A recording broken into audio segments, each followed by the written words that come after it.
For our last presentation, we have Yulia Akhmedova. She's a lead European politics reporter at Novaja Gazeta Europe, a Russian independent media outlet in exile.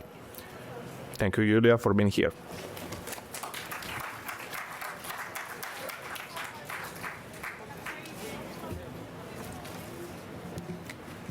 Hi, everyone. Thank you for the opportunity to be here now.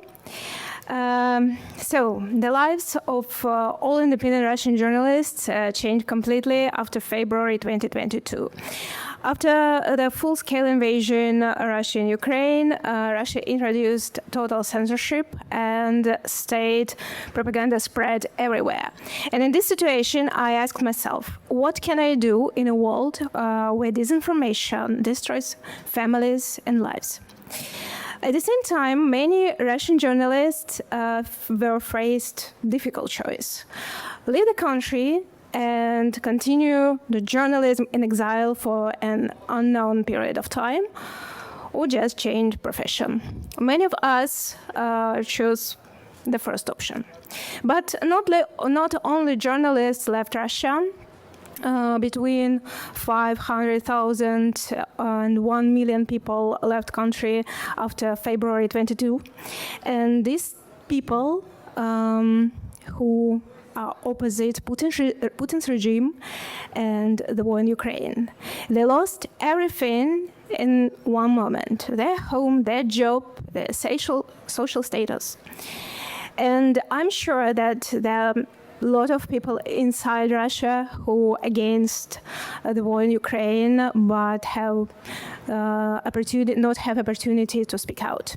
So that's why we realized that these people still need us, honest and independent journalism. So how Novaja Gazeta Europe was born? The heir to Novaja Gazeta in Moscow. We write for people who searching the truth. We unite those who refuse to give up, and we give hope to those who are forced into silence. While most of our audience is still in Russia, a significant part of our readers now live in Europe.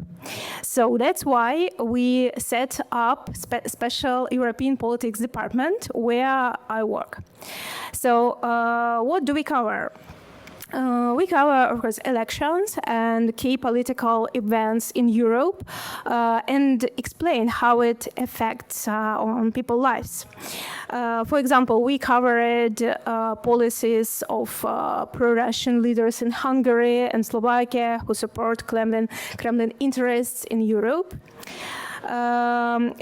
We talk about problems that Russians face abroad, especially bureaucracy problems. For example, explain how they renew their passport if they can do it in embassy. We also investigated how Russian propaganda works abroad in different languages, different countries. We also analyze how European countries is changing relationship with Russia. For example, how Poland is building the strongest army in the EU in case of full-scale invasion in Russia. And we investigated how Russian oligarchs use European countries to circumvent sanctions.